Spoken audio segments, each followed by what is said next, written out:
Okay, Charles Moscowitz here. My guest is James Wright. James has been a guest before.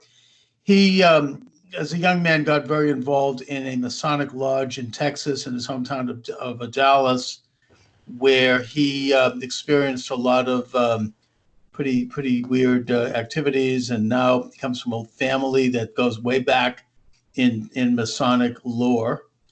And now he's kind of a rebel against that, and he's exposing the negative nature of secret societies in American politics and life.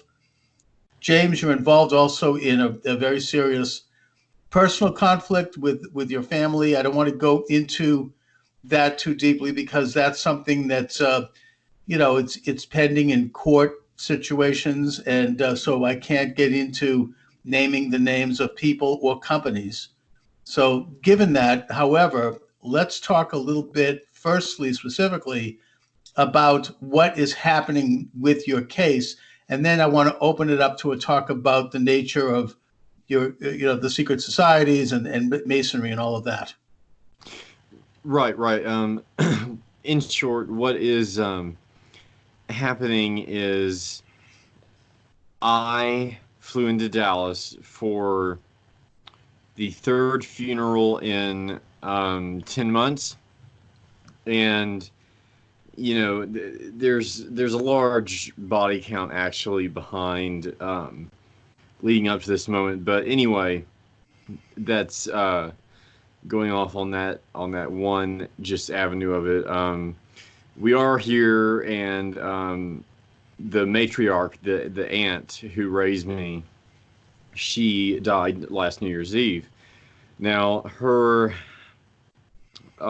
estate is, to put it bluntly, large enough to be in that category where it's sort of inexhaustible. That is to say that depending on how well it's invested and how the market's doing,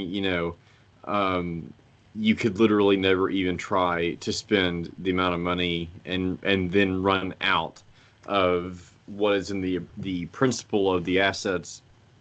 And that's just to name a few of the assets.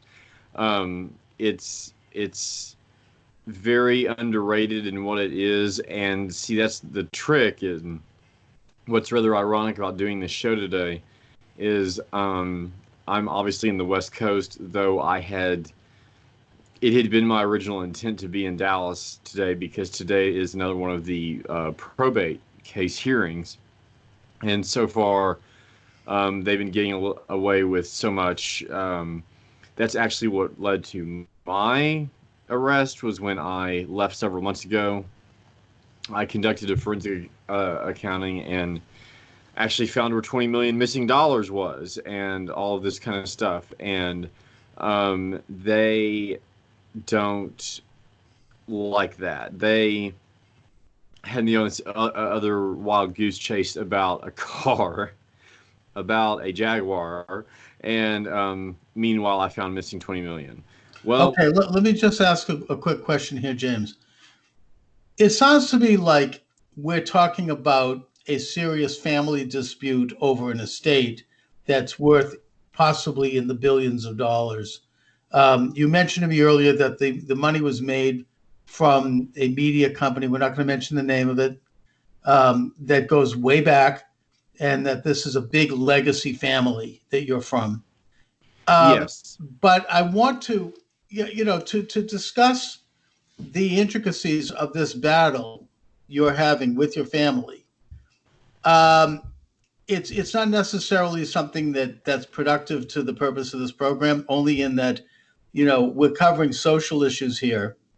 We're looking at, the stuff you told me about the secret societies. That's what I kind of want to talk about.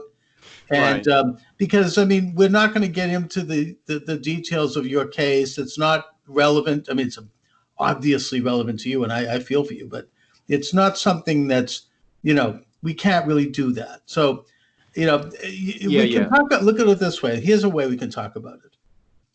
You have said that there is a good deal of government corruption connected to this case and yes. to how you're being persecuted. Yes. We could talk about that element of it in that Yes. particular prison. So talk a bit about that. Well, it's interesting because at 37 years old, I previously have no criminal history, none whatsoever. I've always been good. I've always promptly taken care of a speeding ticket, and that's been 10 plus years ago, and nothing since. Literally nothing. Even as this Los Angeles super activist, with all the peaceful protests and everything, nothing in my background. And I go this one day. I get back to Los Angeles after this stuff, and it's the normal course of a day, and I go to the LA FBI field office at the federal building on Wilshire Boulevard, and I'm thinking to myself, okay, certainly it's cool here. Certainly I'm Now, wait, safe. let me just so we understand. Why were you going to the FBI? You wanted to turn in some kind of information, and what was that? Yes. That paper trail I spoke of the forensic accounting of All right, missing. so you had evidence that $20 million had been stolen from this estate Yes. before the estate's been settled. Now, just for the record, are you in line to receive any of the revenue here? I had been, but the will that's currently being filed and probated, I've been cut out of because my cousins sort of had their way with it with a pair of scissors after I left and moved away from Dallas. And my aunt, she had been going down for the better part of a decade with Now, Alzheimer's. are you involved in disputing that? Are you trying to? No. Okay, then. I just want to be clear because, maybe my listeners are scratching their heads and saying, "Oh, he's just trying to get money out of this." No, no. And all. Matter of fact, even if I could go in with, say, a previous copy, my aunt was notorious, no matter what copy of her will, that there was a no contest clause. So if you were to contest it for any reason whatsoever, unfortunately, that would kick in and null and void it for you, regardless. Okay, so I'm only trying to establish that you have no financial interest here. That's You correct. wanted to turn information into the FBI because you saw a piece of corruption that you wanted them to know about. That was your motive. That's why you were at the FBI office in Los Angeles. So, Yes, figuring that it was far enough away from Dallas that certainly I was safe in the building there from any, shall one say, fixing of or purchasing of law enforcement personnel. okay, so then Um, tell us what happened. well, I get to the LA federal building. I go through lobby security, which I had to clear a federal security checkpoint in order to do it, to get on that elevator. Not only that, to arrive back in Los Angeles, I had to clear TSA just to get on that plane. So I obviously didn't have any warrants out up until this minute. And I'm Mhm. riding on the elevator up to the 8th floor where the FBI field office is. And I take them what I do. I introduce myself. They start immediately thumbing through this neatly composed stack of papers that I had spent the day before at Kinko's, getting ready, Mhm. and also a thumb drive with digital material on it as well. And I tried to hand this over to them, and when they looked at the names and they saw the family involved, they did this weird thing. They said, "Hold on, we have to deal with another issue, but would you be kind enough to wait in the lobby for about 20 minutes?" Stupidly, I said, yeah, sure. I guess I should have run for my life. Because the next thing I know, 20 minutes later, 4 Department of State thugs in red polos and chino pants, slacks, they come running into the room. They handcuff me, chain me up, take me into an FBI interrogation room there in the building, where I'm not told anything. I'm certainly not given any kind of Miranda rights or anything like that. And I'm told that I'm being handed off to LAPD. They will process me. Why? What for? Well, apparently you are a fugitive from Texas for a burglary of a habitation Mhm. of my mother's house, who I've been estranged from for 20 years, the house that she's not lived in 3 years, all to, wait for it, steal her tax returns. And I think that it's the most asinine thing I've ever heard in my life, with charges. And this was obviously invented in that time frame. Interestingly, I asked the question as this was all happening. I don't understand. I just cleared federal security. Yada yada. How does? Oh, this was in NCIC. Later on, after I was once out of jail, a month later. What's NCIC? I had to do some digging to find out. It's a federal database of, say, people coming into this country who have warrants already, so that it sort of goes out like an all-points bulletin to all 50 states. Okay. It takes Secret Service personnel to enter information into the system. So it also takes Secret Service personnel to guard what's considered someone who is a diplomat or higher. So then, of course, that brings me the question. Why would the Secret Service have anything to do with your, allegedly breaking into your mother's house? That's a good idea, unless there were Secret Service there in that day, present in the FBI field office in Los Angeles, who were able. But even if there were, it's not their purview. I mean, the Secret Service is there to guard the president and diplomats and public officials. Not you're none of that. Your mother's none of that. This is a private matter. What are they involved in? I don't know. I don't know how. Maybe one of them is registered as a diplomat under national security. I don't know. That's no. I'm just saying you're not a diplomat. No. Nor is your mother. So why would they be poking their nose into something that's not in their, in their wheelhouse, as it were? All right. Now, that's a good question. This.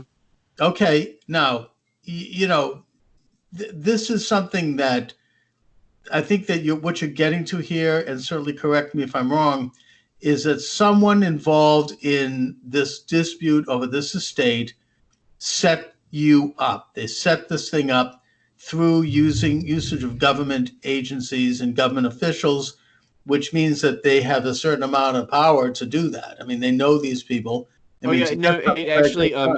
If I may, real quick, it wasn't just that. By the time they got me downtown to Los Angeles Police to book me, as it were, I've never been through this before in my life, how pleasant that was. They told me that I actually had a second warrant in this NCIC. I said, for what? They go, where were you in the year 2000? I'm like, well, Dallas. Why? Are you sure? I go, yeah, I was a senior in high school. Why? Well, because it says here that you're wanted also in Seattle, Washington for armed robbery of a convenience store in 2000. And I'm like, hello. All right, but they cleared that up, though. I mean, I'm sure, because that's obviously not true. Yes, but they didn't clear this other one up because it's obviously not true either. And that's where I am today. Okay, so have you, I mean, this is maybe coming out of the blue here, but you say you haven't spoken to your mother in 20 years. Have you tried to contact her? You are her son. No, it says explicitly because I have no money. I got what's called the PR bond. So I'm out on my own recognizance on bond, technically, right now. And one of the conditions of that is that I'm not allowed to communicate with her or go anywhere I think she might normally go. So I guess that rules out Nordstrom's and Bloomingdale's. Oh, well. So, all right. So I want to get to what you think is behind all of this. You argue that you've been set up with a crime you didn't commit by using high-level agencies who have charged you with this crime. You have a court date coming up. You're kind of in semi-hiding right now, you told me, in Los Angeles somewhere. Yes. What is behind this? Is this all about the money in this estate? Why is someone trying to silence you? What is it that yes. that people are trying to stop you from revealing, if that be the case? Well, one thing I like to point out, which is very interesting when you look at it just at this face value, is I've spent the last 10 years 86ing the Freemasons all over social media, all over the internet, all over talk shows, radio, TV, you name it. Never once have I experienced these odd blocks and Facebook jails and things like that up until my family entered into the equation. I never broke the silence about my family involvement in their sickness and sick escapades in Dallas until recently as a matter of necessity. I've been grilled about it for years and years in interviews. I've always either kindly ducked away or said, I'm not really comfortable answering, or I've glossed over it and just kind of gaslighted, around the question. But now, sort of in the spirit of Edward Snowden or Julian Assange, I find that talking about it in the way that I'm talking about it right now with you, for example, is about the only thing that's helping or saving me at all, because their initial thing was remove him from Los Angeles, and then he won't be around his little buddies in the media and cameras and microphones all the time. Well, I've already proven them wrong on that, so that was pretty useless. All they've managed to do is just to lay further waste to my company. I'm self-employed, so I've not been there to attend to clients. I've not been there to whatever. So not to mention the constant having to travel back and forth between Los Angeles and Dallas every month for these, what they call like little friendly check-ins, as if I'm on some probation or parole or something, and I'm not. And it's to check in with these public defenders. And perhaps one of the reasons that I've had to so many times is because, my God, man, I've been through 6 of them, and not because I'm being difficult. Matter of fact, I only fired 1. The rest of them all quit because they either, one, felt that it was all too stupid. What was there to get up and say besides, this is stupid, motion to dismiss? Well, motion to dismiss, I guess, has been not allowed or something. And so some of them quit out of that frustration. Some quit. One was a Nigerian gentleman. I believe he was actually the best one I had out of the 6. His mouth was really moving in a manner you would expect to as one's defense attorney, whereas these other 5, their mouths have moved in a manner consistent with like the prosecution, and then they have absolutely no reason to. It's almost like they're trying to set me up. They're trying to put words in my mouth, and then I find out, like with this last attorney, I just released some audio publicly in order to protect myself there, because in it he is clearly heard, one, calling me at a late hour and lecturing me about the hour when I did not solicit this phone call at this hour. And I immediately I'm showing in the time in the video, that I'm immediately calling him back. We're playing telephone tag. He immediately calls me right back. And the things he starts saying and going into in there are things that are said in the zeitgeist of my life, but they're certainly not things that I've said to them or to any defense attorney that I've had, or anything of the sort. And I tried to grill him in this call, like, where are you getting this information? Why do you keep bringing this up, this thing that he keeps bringing up? And No, let said, me just well, maybe I heard it from the prosecutors. Maybe I heard it from the prosecutor. Well, what is this thing that he's bringing up, without getting into names? Well, it goes down another rabbit hole, but it's that I am the surrogate of another family. If you don't want me to name names, another prominent, aristocratic, one might say, family, who my mother, in this case, who is the plaintiff in this case, who raised me, the allegation that others in Los Angeles who I've met who have disclosed to me that they are my relatives, they've provided me with enough information that I have seen with my eyes and things I've heard with my ears and been shown by them that leads me to conclude that they are telling the truth, that this woman, my mother, did indeed surrogate me. And then apparently this is where the story gets cloudy and not many people are left alive who would know, and where the truth kind of runs out the door at light speed, is like, who is willing to say what, because somehow I did wind up in her, and for some reason she did give live birth to me, and for some reason that family decided to go ahead and keep me. There's even destroyed documents I have in which my current, the person known as my mother, where she's referred to as a conservator, and where she's referred to as having concealed me in my whereabouts in New York when I was 2 years old. I have no recollection of this or anything when I was 2 years old. Let me just bring the conversation back here.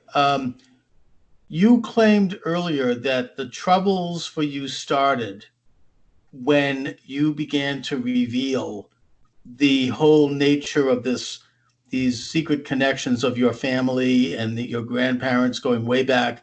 Yeah, and the Masonic Lodge, and you say that you come from a very prominent family that actually goes back to colonial times in America. And these people built Dallas just as something to do, just out of boredom. Yeah, right. And that this is and you started to not necessarily reveal by name, but you began to reveal some of the goings on, the secret goings on that you were involved in that are not very nice and that are pretty unsavory. And that is when the trouble started for you. That's when all of a sudden, and you began talking to media outlets, and that's when everything started to go south. Is that true? It's true in the regard of I started naming names. It had come to a point where I was in Dallas, and I was helping a cousin who, when I say they, I mean the dark side, the ones left standing who are currently fighting over the forks and spoons, we'll put it.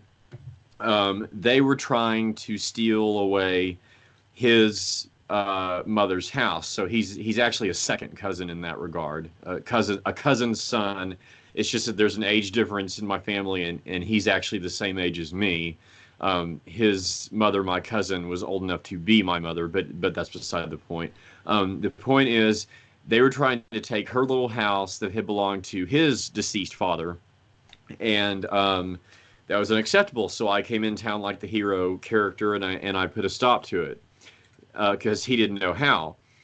By this time, all hell breaks loose. They start attacking me, and I felt I had no other option but to turn to my own sort of platform to kind of plea for help, for a push on an outcry for a push on authorities, both locally and regionally in the state, there in Dallas and Texas, to investigate these people, sort of put it out there in the court of public opinion, so to speak.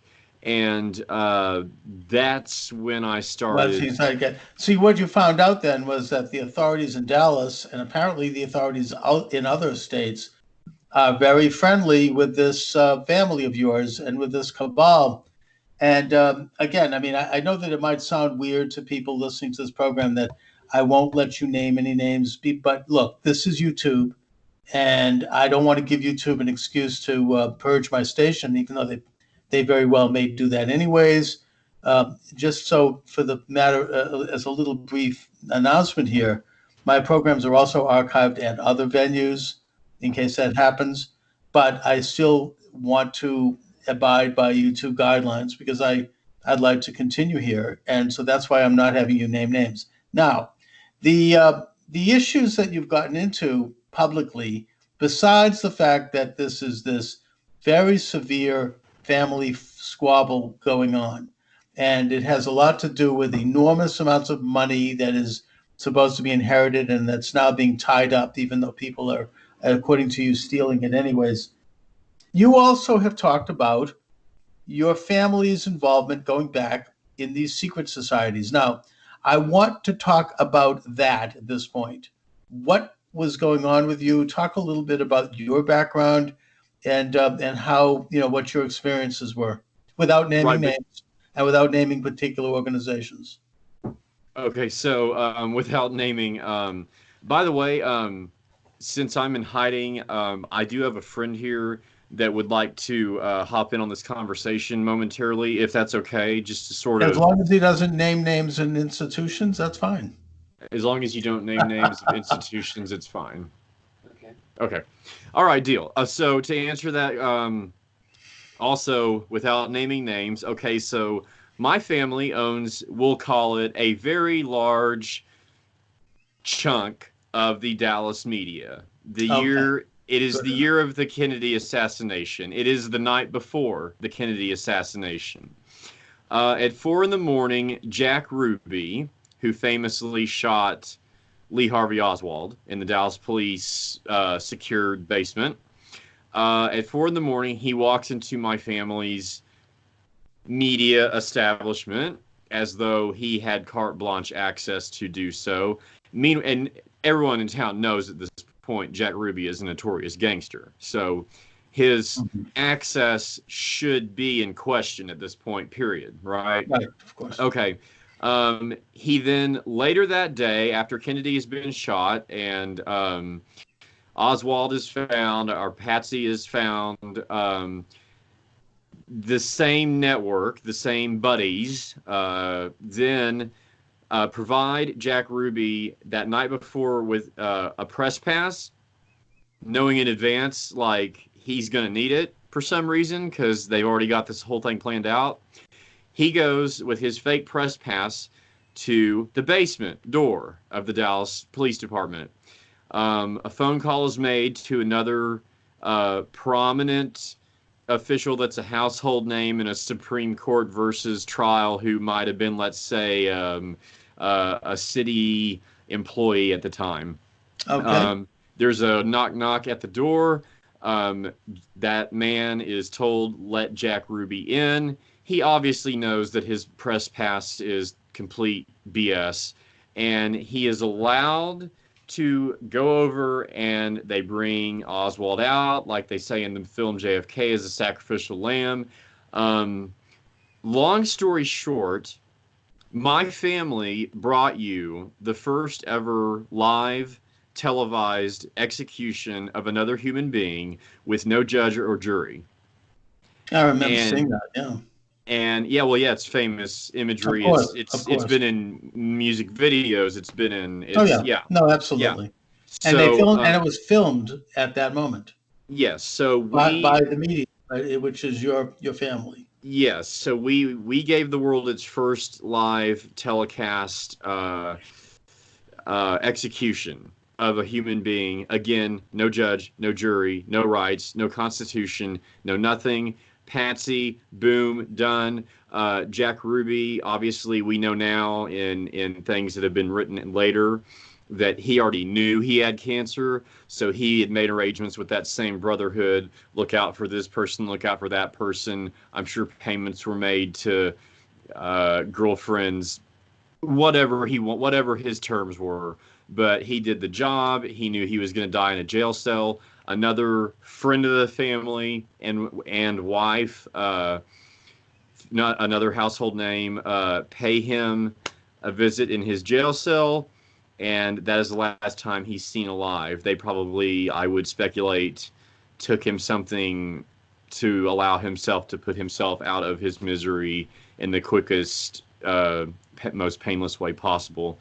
Hmm. And then that's where that story ends. And as far as anything that was then published thereafter, it's well documented that, again, in my family's media buildings, there was definitely a very noted by the reporters who were frustrated at the time by it, presence of FBI and Secret Service personnel who seemed to be writing the news for them, and that has basically never stopped, and that is your root and origin of fake news. Mic drop. proverbially. There you go. No, I mean, it's a lot of what you're saying has been written about since. I mean, even I wrote a chapter in my book, Assassination in America, on that very topic. So let's bring things up to your experiences. Well, I would like to, Yeah, please.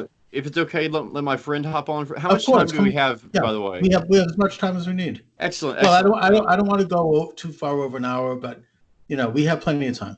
Okay. Yeah, I would like to let him say his piece. Okay, go right ahead. Because he obviously is in a position where he understands my plight.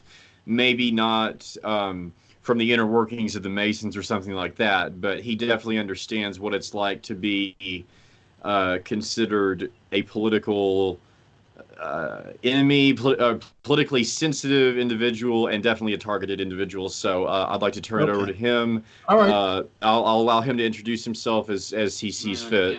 Okay. Yeah. I don't want to be on You camera. Okay. On Skype He would prefer to not be on camera, so I'm just going to shutter my lens for a All right. moment and allow him to sit down. Okay. All right. I guess it. Hello there. Go ahead. How are you? So let's go right into it. What's your story? My story is that I'm an activist here in Portland, Oregon, and that I'm trying to mostly focus on privacy rights, digital rights, things of that nature, and I guess more prominently, which is the focal point of our politics here in America, being the culture war.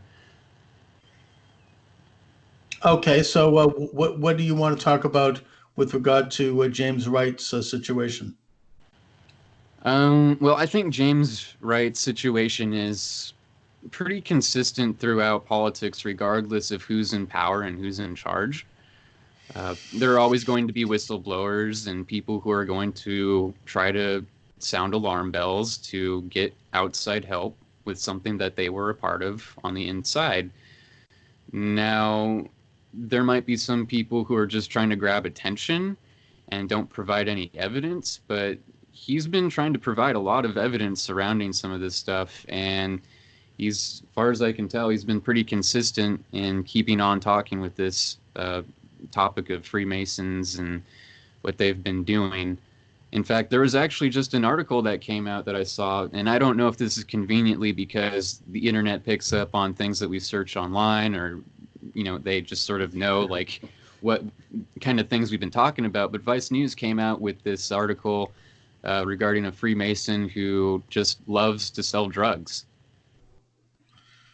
Well, I mean, we could look at a lot of people who love to sell drugs. I mean, that's there's a whole influx of Mexican drug cartels in this country. The Department of the DEA has published an annual map of the United States showing where they are. So that's something that's I don't know about Masonic involvement in that, but that's something that's out there. Now, what can you tell us about James's particular experiences, since you say that he's, whistleblowing on a lot of stuff? Like what? Well, I hope I don't accidentally break the rules by naming an institution. Yeah, do not name names or institutions. But give us an overview here. I'm sorry, hold on. Kind of like how it's brought here to work for large media institution and then embedded with feds and in a group here. But I wouldn't be able to name any of that. No, not right now, according to our host. Okay, well it's a bit difficult, but I understand that. But look, it's according to the wonderful rules of YouTube. Mm-hmm. I mean, it's not going to do any of us any good if you name it and then the station gets pulled down. So I have to operate within the narrow confines of YouTube. Now, I could do a more extensive interview with you guys off of YouTube and put it into my podcast. Maybe we'll do that also. But right now, this is a YouTube program, so we have to observe YouTube's censorship rules. It's okay. It's me again. He had a phone call that he had to take, sensitive. So Okay. Anyway, basically, I came up to Portland last year because I was offered a job from a previous executive producer I'd worked with in Los Angeles. And things were pretty tough as far as what was going on there. My domestic partner had been killed. I'd lost my home in Hollywood Hills and the cars and all that because, admittedly, we were living beyond our means, paycheck to paycheck. And his death and the loss of that half of the income, all that stuff, which was leased, went bye-bye pretty much overnight. I still continued trying to seek out solutions to my problems there, but then the option of going up to Portland and taking an anchor position at a large mainstream media outlet here came around. I accepted the offer. They moved me up here. They very quickly, the feds, who I found were very involved with sort of the, shall we say, political turmoil here in Portland, Oregon, which is very high on the spectrum, if you've heard. I mean, maybe you haven't. Okay, yeah, I have heard about it. So that was obviously the focal point of what the news wanted to capture here, and what people are used to seeing. Breaking tonight, there is a skirmish downtown or whatever, and my job was to bring that channel and its sister affiliate, principally the radio station, but also its footage that its sister affiliate could air for the morning news the following morning. Right, understood. You were a producer. I get it. Well, no, in this context, I was a anchor. I was offered desk or street, and I immediately went, oh, street, because I love that nitty gritty, the man on the street. Like there was a shooting, where's the witness? Because I'm not that Barbie or Ken reporter that just hides in my news van and waits for whoever is brave enough to come up and want their 15 minutes of fame. I'll go down the dark alleys. I get it. Sure, you like to I like to get my hands dirty. Yeah. That's right. Yeah. And as a result, I've done amazing work, and I'm known for that. And that's precisely why they wanted me here for that position. So the feds kind of embed me in the fashion in which they do with one of the sides here of the turmoil. And I'm reporting back to KXL and to them what, is going on. However, at this time, I'm noticing something's happening, which is the more I report, which was pretty honest. I consider I hold myself to a very high bar of journalistic ethics. Like I'm very unwilling to compromise on. And I found myself being asked more and more to either compromise those ethics or just to have things completely redacted. Then, as time went on further, I realized that I found out pretty much the truth in that the feds were kind of egging on both sides and encouraging fighting and telling both sides things like, it's okay, we've checked out the event, it's safe, you'll be fine, the other side is not there, da-da-da-da-da-da. And then, sure enough, those sides show up thinking one thing, and then there's this total clash, all hell breaks loose. And sure. you look around, and interestingly, any kind of police or anything are missing. And this finally came to a head one night in particular. We were at an event which turned violent quickly inside of a church. Nonetheless, it was like a town hall meeting. And again, we'd been told, be here at this time. We've scoped it out. You'll be fine. You'll have this police escort to the car when you leave, all of this stuff. So naturally, all hell breaks loose, as they, I believe, now seriously intended for. And we go to leave. There's the door, there's the parking lot, and then there's the street on down to where we're parked. And in between us and there is an angry mob. basically ready to lynch the I remember people. the incident well. I mean, I think that Gavin McGinnis has talked about this. This was the incident where that reporter was hit in the back of the head No, and no, no, knocked no. out. This was before that. I do know the reporter you're talking about. I have reason to believe that he himself is either fed, handled, or is just trying to be his own character or Okay. something. I do not believe that the story put forth by that guy. His name is Andy. Right. Yeah. We know we agree who it is. um, what he's been presenting and others like him in Portland is very disturbing in that it is not journalism. Maybe at best, it's ambush journalism that Mike Wallace of 60 Minutes famously Sure. invented and was Yes. strongly ridiculed for. I personally don't believe in it. I think it's wrong, and we come out and again, it's like the police and security have been removed. We're left to fend for ourselves. I call 911. We need an escort to the car. We might not make it there. They're like, oh well, we're busy. It's a busy night. We don't have offers. So Any then, James, what officers? you're saying then is that as a reporter, you observed, based on your research, that this whole business in Portland, which brought the city on the verge of complete anarchy, that it was set up by the government, who kind of goaded each side to do what they did, and created the circumstances by which they would do it. Now, why do you think the government would do that? And which government? The city, state, federal? I mean, who was behind this, according to you? I believe all of them, but in this particular case, the ones who were meddling the most were the Joint Terrorism Task Force of the FBI here in Portland. Why? Why would they join terrorism want to spark a street brawl like that? What did Well, they get out of it? How did they gain? um, I guess they gain more of a reason based out of a false flag style to call for more crackdown on rights laws, things like that.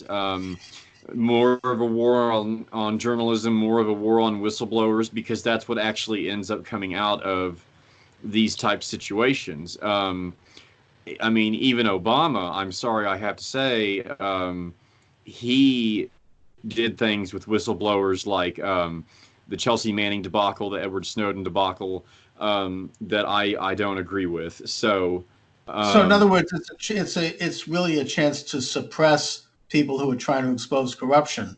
Is that it? Whistleblowers. That, and it's a chance to get people to go at it so you can pass legislation to further infringe upon their rights and further erode the Constitution.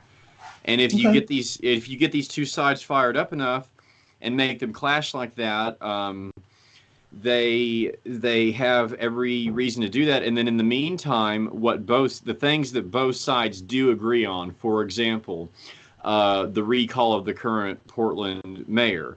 Everyone in Portland agrees that no one likes the mayor. There was a piece I saw that it was actually pretty funny. Someone described him as like, well, his name must be Embattled Portland Mayor Ted, because every article starts It out with starts with the word embattled. embattled. Yeah. Yeah. It's like Madman Muammar Gaddafi. I mean, I get Right, that. I right. mean, of course, with whistleblowers, I mean, the only whistleblower that seems to have been strengthened is the one who is whistleblowing against President Trump. But he's allowed to do it with hearsay as opposed to actually firsthand information. But But we're so not many of the talking stuff, about that. I just am throwing yeah. that in as a shot.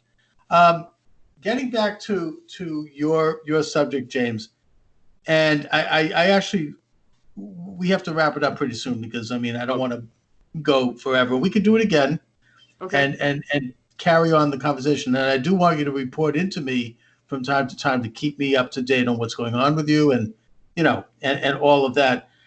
But in a nutshell, um, you compare yourself to Edward Snowden and and WikiLeaks, and you're saying that you're Julian Assange. who I admire immensely, and you're trying to blow the whistle on corruption. In a nutshell, what do you want us to know about the corruption that you are trying to expose? That I suppose that I severely underestimated it, and I thought, like I mentioned, that I could run back to Los Angeles and be far enough away in thousands of miles from Dallas and Texas to safely go into a federal office and turn in information of a federal crime nature. I was wrong. I was jailed for 28 days for no Miranda rights, no phone calls, no mail in or out, even though people did. Friends of mine were calling and putting missing persons reports, being told by the LAPD that they don't do that. Really? Since when? So then what you're saying then is what happened here is because your family connections that these people are very well entrenched in nationally, and they are very corrupt, and they're very dangerous, and they are intersecting with other entities of corruption, as you've told me off the air, and that they have influence inside of our Department of Justice and law enforcement to the extent that they can stop you, and thus they can stop anyone who goes against their grain. That's Yes. and that this whole thing is connected to their connections to secret societies in Dallas that go way back, and that there's a secret network of people who are pledged and who are kind of help each other and and whatnot. Yeah, it's interesting to note there's only two places on Earth that you can be made a 33rd degree Mason. One is Washington, D.C., and the other is Dallas, Texas. Okay, well, all right. We should do another program where we talk about the whole business of Freemasonry and all of those secret societies. A very interesting topic, one that I don't know anything about because I've never been a member of anything other than the YMCA. And right, I mean, it's not what I do. But I am very suspicious, and I think Americans historically are suspicious of societies that not only are secret, but that involve the taking of an oath of loyalty to that society over and above all other loyalties, including country, family, and self. That to is me correct. is very troubling. It has a history in the United States. Goes back to the anti-Masonic movement of the 1820s. One of the major leaders in that movement was John Quincy Adams. I've studied Adams. I've studied his papers. He was a brilliant man trying to expose this. It's not new. I mean, we could look at the history of it. It's a fascinating subject, and it's something that is with us today. There is something very troubling and very corrupting, in my opinion, of someone who takes such an oath. Because, like let's say you're before a courtroom and for a judge. If the judge took the oath, and a judge could be a member of this group, and the prosecutor took the oath, you're in trouble. I mean, because they're more loyal to you, or they, if you're a defendant, I guess you could say, they might get off because they took the oath. So, in other words, I'm inarticulately trying to say here that your loyalty to a fellow brother in this group supersedes your loyalty to anything else. And thus it is prone to corruption of the worst kind, especially if you end up with people in very high positions of power. That is absolutely correct. And if you want to wrap it up on that note, that is what Kennedy spoke out shortly before that same brotherhood did. Something, I should point out this, because this is another chapter in my book, The Assassination in America, that John F. Kennedy delivered a speech. You know the one I'm talking about. Yes. Before the American Media Association and something. APLA something, yeah. Yeah, and it's available. I actually got it off of the Kennedy Library website. This isn't some conspiracy here. I mean, this is public knowledge, where he calls out explicitly the dangers of secret societies by name and says that this is a conflict of interest and that the only pledge we should make is allegiance to the United States of America, not some quiet secret group of people who sit around smoking cigars. And it's been speculated that had a lot to do with why he was assassinated. I'd have no idea, but I personally think that it did. And I think that that's something that we ought to know about. Anyways, James, thanks for joining me on that note. We'll do it again soon. Please stay in touch with me. I'll follow up with you. And I just wish you the best. I hope everything goes well and stay safe. Thank you. I'm